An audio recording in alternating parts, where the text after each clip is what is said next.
प्रिय विद्यार्थियों, नमस्कार। ऑक्सफोर्ड ऑनलाइन क्लासेज में आपका हार्दिक स्वागत है। आज की इस वीडियो में हम विकारी शब्द में लिंग के अंतर्गत पुल्लिंग शब्दों की पहचान करना सीखेंगे। तो इस प्रकरण को पढ़ाने से पूर्व हमने शब्द पर विचार किया, शब्द के भेदों को पढ़ा। उसके बाद लिंग का विश्लेषण किया। लिंग किसे कहते हैं? लिंग का तात्पर्य है जाति। जातियां दो प्रकार की होती हैं, पुल्लिंग और स्त्रीलिंग, जिसका विवेचन विस्तार से मैं आपको पिछले वीडियो में कर चुका हूं। आज हम पुल्लिंग संज्ञा शब्दों की पहचान करना सीखेंगे। तो देखिए, मैंने आपको बताया कि लिंग की पहचान शब्दों के व्यवहार से होती है। लिंग की पहचान शब्दों के व्यवहार से होती है, शब्द के कार्य से होती है। कुछ शब्द सदा पुल्लिंग रहते हैं तो कुछ सदा स्त्रीलिंग रहते हैं। कुछ शब्द परंपरा के अनुसार या कुछ शब्दों में परंपरा के कारण वे पुल्लिंग या स्त्रीलिंग में प्रयुक्त हो जाते हैं। तो देखिए, अब हम देखते हैं कि पुल्लिंग संज्ञा शब्दों की पहचान करने के लिए विद्वानों ने किस प्रकार के नियमों का उल्लेख किया। तो सबसे पहले नंबर 1, पर्वतों के नाम।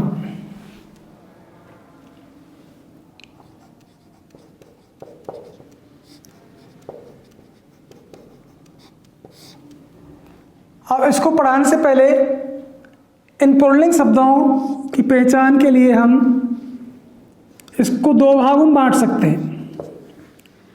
पहला है प्राणीवाचक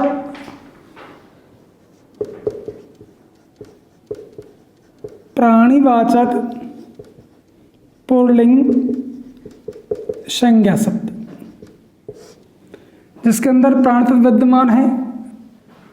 उन सभी को प्राणीवाचक के नाम से जानते हैं, जैसे पुरुष,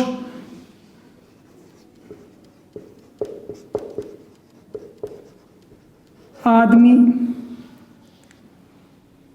मनुष्य, लड़का, शेर,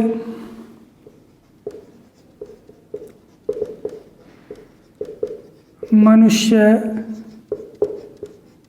लड़का, शेर, चीता,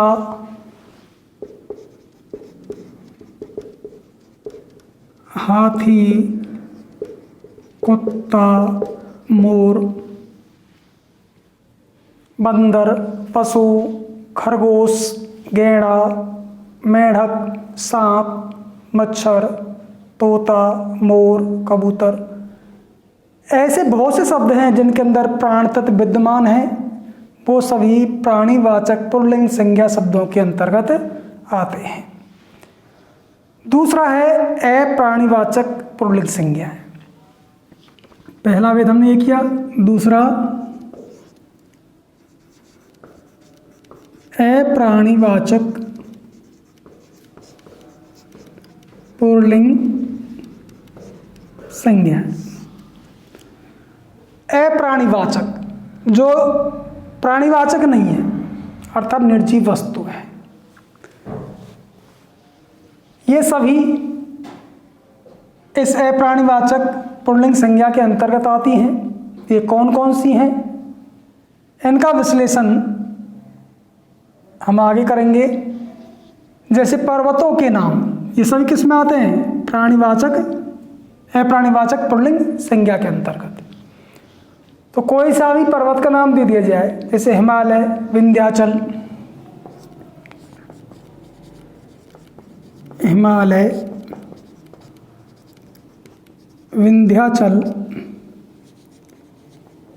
मलयाचल, अरावली, आल्प्स। कोई सा भी पर्वत का नाम दे दिया जाए तो पर्वत का नाम जहाँ आ जाएगा वो अप्राणीवाचक पुल्लिंग संज्ञा के अंतर्गत आएगा। दूसरा है महीनों के नाम।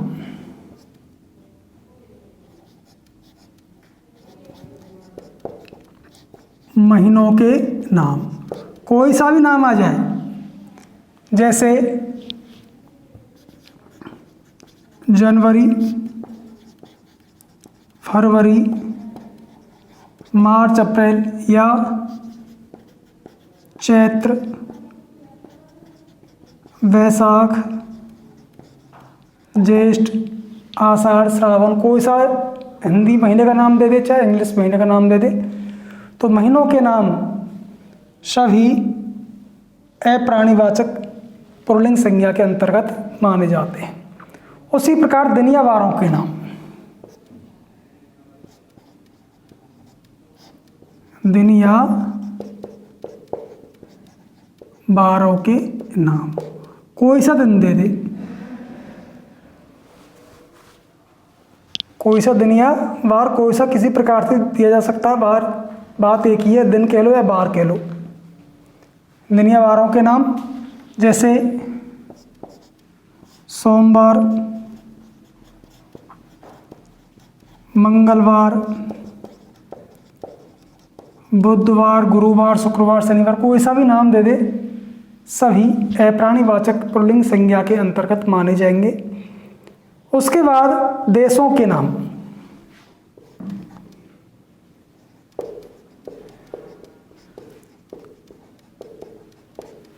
यहाँ पर कम डाल सकते हैं, 1 2 3 4 देशों के नाम।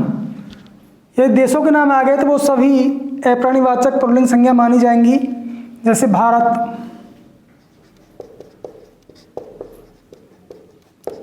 अमेरिका, चीन, रूस, नेपाल आदि। यहाँ पर हम देख रहे हैं ये सभी देशों के नाम है। देशों के नाम होने के कारण अप्राणीवाचक संज्ञा के अंतर्गत आ गई। लेकिन जैसे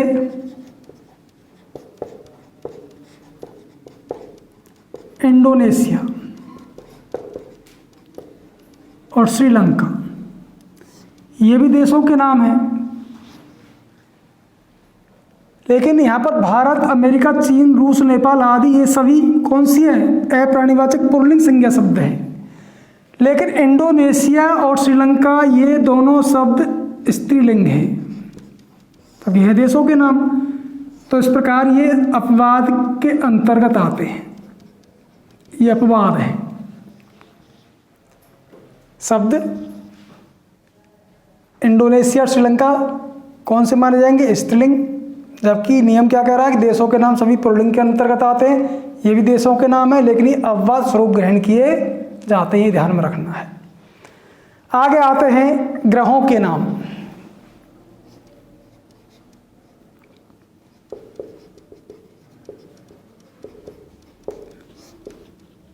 कोई सा ग्रह आ जाए, ग्रहों के नाम भी अप्राणीवाचक संज्ञा के अंतर्गत आते हैं। जैसे सूर्य, चंद्रमा, बुध, राहु, केतु, शनि, कोई सा भी ले सकते हैं। लेकिन यहाँ पर ध्यान रखना है कि पृथ्वी भी एक ग्रह है। ये सभी पुल्लिंग के अंतर्गत आते हैं, लेकिन स्त्री जो ग्रह है यह स्त्रीलिंग है, जो अपवाद है। अब आगे देखते हैं धातुओं के नाम। इनको मिटा देता हूं यहां से।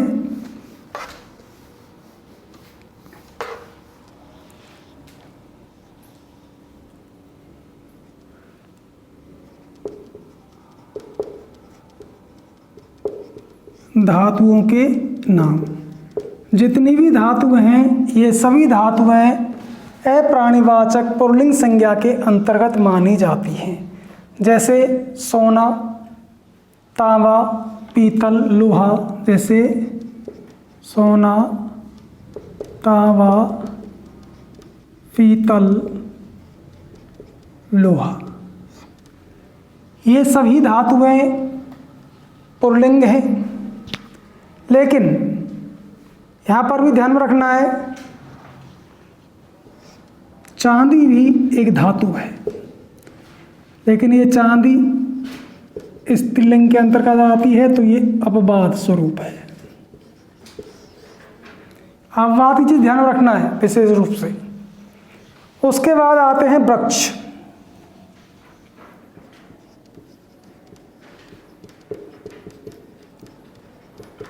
वृक्षों के नाम भी अप्राणीवाचक संज्ञा के अंतर्गत माने जाते हैं, जैसे नीम,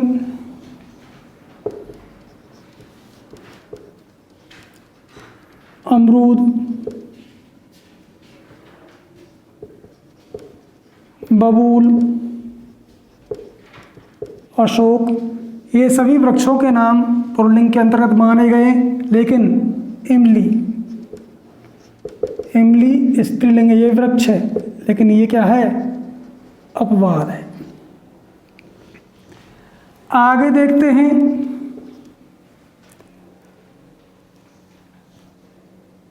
अनाजों के नाम।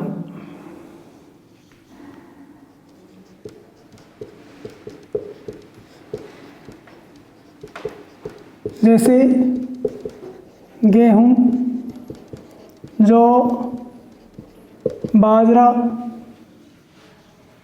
ये सभी अनाजों के नाम पुल्लिंग के अंतर्गत आते हैं। लेकिन ज्वार, ये भी अनाज का नाम है, ज्वार स्त्रीलिंग है, ये भी अपवाद है। हमें सभी अनाज पुल्लिंग के अंतर्गत आते हैं, लेकिन ज्वार एक शब्द ऐसा जो स्त्रीलिंग के अंतर्गत आता है, तो ये अपवाद के अंतर्गत ग्रहण किया जाता है। अगला आता है 9वां, द्रव पदार्थ।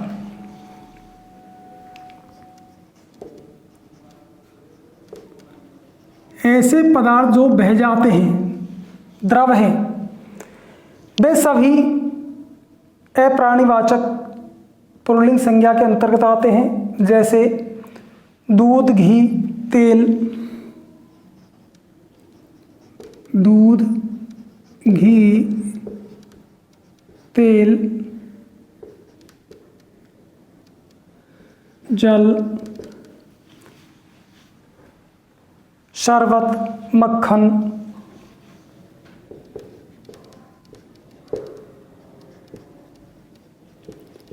ये सब द्रव पदार्थ हैं। सभी पुल्लिंग माने गए हैं, लेकिन चाय और लस्सी ये भी द्रव पदार्थ ही हैं, लेकिन ये कैसे हैं? स्त्रीलिंग हैं, ये अपवाद हैं इसके। आगे बढ़ते हैं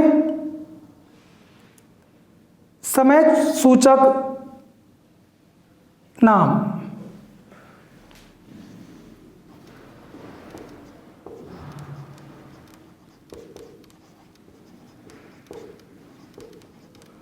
समय की सूचना देने वाले जो नाम हैं सभी पुल्लिंग माने गए हैं। जैसे क्षण, सेकंड, मिनट, पल, घंटा, दिन, सप्ताह,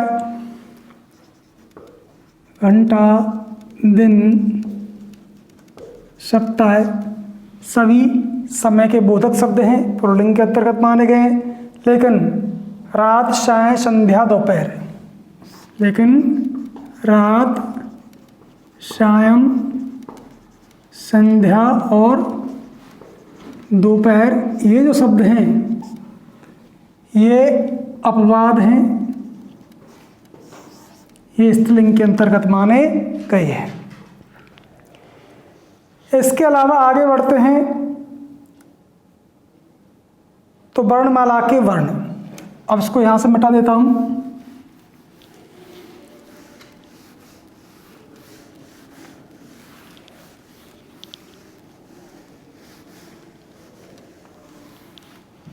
अगला है वर्णमाला के वर्ण।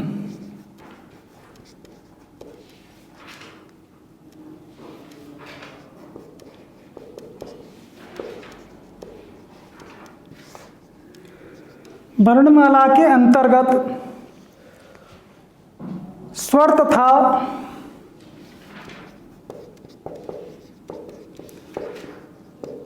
क से लेकर ह तक के सभी व्यंजन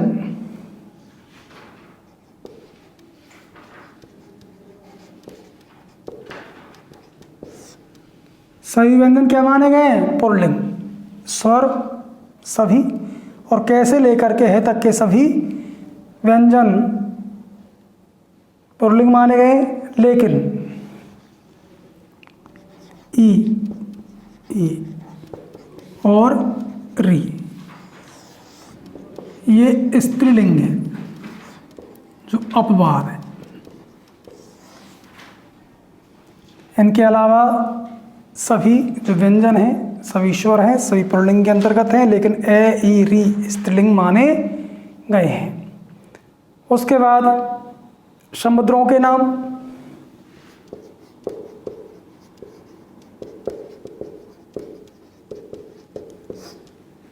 हिंद महासागर, प्रशांत महासागर, काला सागर, लाल सागर, कोई सा भी सागर का नाम आ जाए, सभी समुद्रों के नाम पुल्लिंग माने गए हैं। उसके बाद मूल्यवान पत्थर या रत्नों के नाम।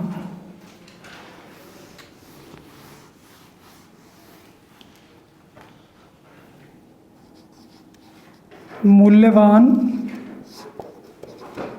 पत्थर या दूसरे शब्दों में कह सकते हैं रत्नों के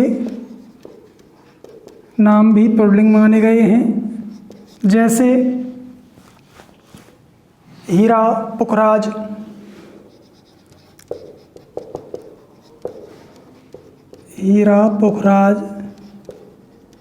नीलम, पन्ना, सभी रत्नों के नाम हैं, बहुमूल्य पदार्थ हैं, सभी पुल्लिंग के अंतर्गत माने जाएंगे। लेकिन यहाँ पर एक ध्यान रखना है कि मणि भी एक रत्न का ही नाम है, लेकिन ये स्त्रीलिंग है, तो ये किसके अंतर्गत माना जाएगा? अपवाद।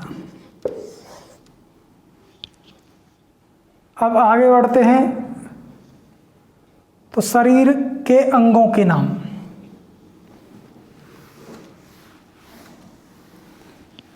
हमारे शरीर के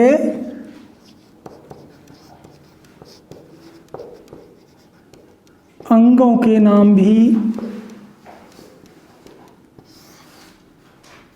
पुल्लिंग अप्राणिवाचक संज्ञा के अंतर्गत माने गए हैं, जैसे सिर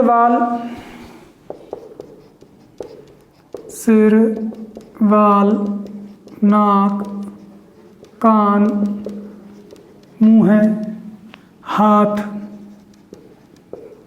पैर आदि सभी अंग पुल्लिंग के अंतर्गत आते हैं। लेकिन गर्दन, जीभ और अंगुली, ये तीन अंग ऐसे हैं जो स्त्रीलिंग हैं, तो ये सब अपवाद के अंतर्गत आते हैं। अब आगे बढ़ते हैं तो देवताओं के नाम। आगे बढ़ते हैं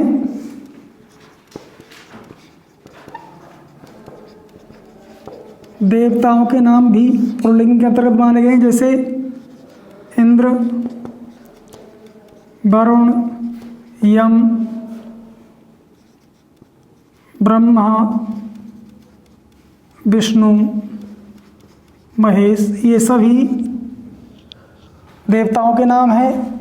और देवताओं के नाम पुल्लिंग संज्ञा शब्द होते हैं। उसके बाद खे जय ने और त्रय, खे जय ने त्रय अंत वाले शब्द पुल्लिंग होते हैं। ऐसे शब्द जिनके अंत में खे आ रहा हो, जय आ रहा हो, ने आ रहा हो या त्रय आ रहा हो, ऐसे सभी शब्द पुल्लिंग होते हैं। जैसे खे, ऐसा शब्द जिसके अंत में खे आ रहा हो, जैसे सुख, सुख दुख। जय आ रहा हो जैसे जलज, ने आ रहा हो जैसे नयन, और त्रय आ रहा हो जैसे शत्रु या शस्त्र, जैसे शस्त्र। यहाँ पर क्या आ रहा है? त्रय। तो ये सब जिसके अंदर में खे आ जाए, जय आ जाए, न आ जाए, त्रय आ जाए, तो ऐसे शब्द सभी पुल्लिंग होते हैं। अब आगे बढ़ते हैं इसी क्रम में।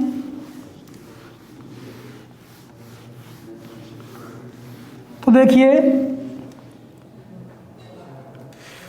आपापन अंत, आपापन, आपापन अंत वाले शब्द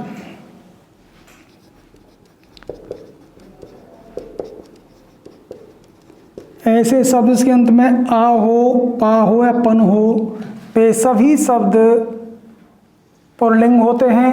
जैसे खाना, दाना, जैसे पाजात बुढ़ापा,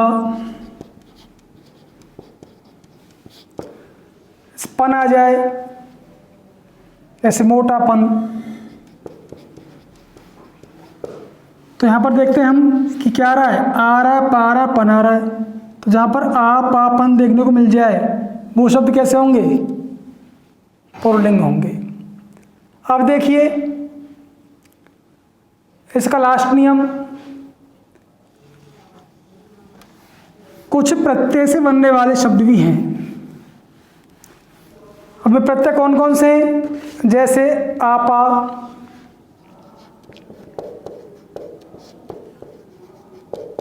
आप, आपा, आव, आवा, आर ए अन,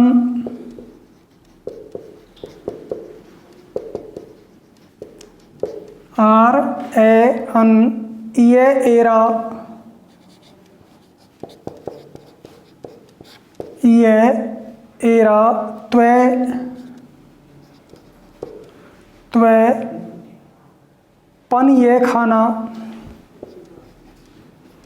पन ये खाना, अंत वाले शब्द।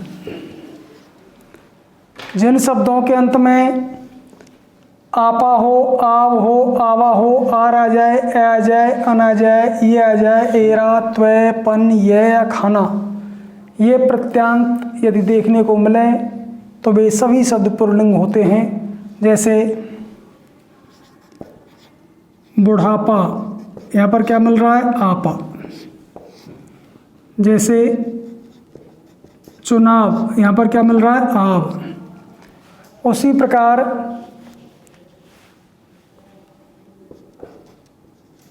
पहनावा, यहाँ पर क्या आ रहा है? आवा। आर का उदाहरण देखते हैं। जैसे सुनार, यहाँ पर क्या मिल रहा है? आर। तो इस प्रकार न्याय है, दर्शन है, पूजनीय है, चचेरा है, देवत्व है, फूलदान है, बचपन है, सौंदर्य है, डाक खाना है, दूध वाला है। तो ऐसे बहुत से शब्द हैं जिनका निर्माण इन प्रत्ययों से होता है। तो आपा, आव, आवा, आर, ए, अन, ये, एरा, त्वे, पन, ये खाना इत्यादि प्रत्यय जिस शब्द के अंत में हो, वे सभी शब्द पुल्लिंग के अंतर्गत माने गए हैं। तो आज इस वीडियो हमने केवल पुल्लिंग शब्दों की पहचान करना सीखा। कौन कौन से नियम हैं उनका हमने विस्तार से आज इस वीडियो में चर्चा की। नेक्स्ट वीडियो में अब हम स्त्रीलिंग संज्ञा शब्दों की पहचान करना सीखेंगे। मिलते हैं अगले वीडियो में। आज का वीडियो आपकी समझ में आया होगा। मिलते हैं अगले वीडियो में, तब तक के लिए धन्यवाद। जय हिंद, जय भारत।